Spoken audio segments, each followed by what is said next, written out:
अहंकार। आदमी कथेगा छठी घर में गिरे होगा फलाना घर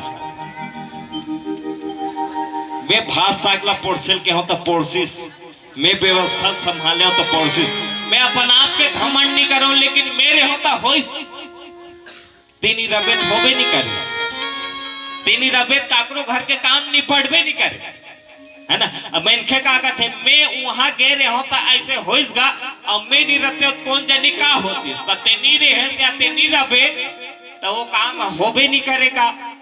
काकरो नी रहे से या काकरो रहे से कोई फर्क पड़े नहीं ते रबे भले जलवा हो और तेनी रबे भले अलवा हो है ना। ऐसे काम हरे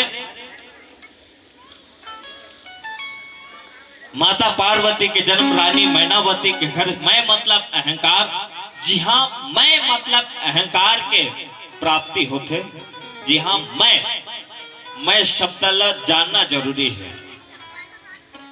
मैं ऐसे कर रहा हूं तब ऐसे होइस मैं वहां रहो तब वो काम होइस ये काम एक मैं शब्द आपला जानना जरूरी है कि मैं मतलब अहंकार। जी हाँ अहंकार हो गया वहां काम वासना वैभव धन लक्ष्मी एवं श्रद्धा भक्ति के विश्वास के स्थापना नहीं हो।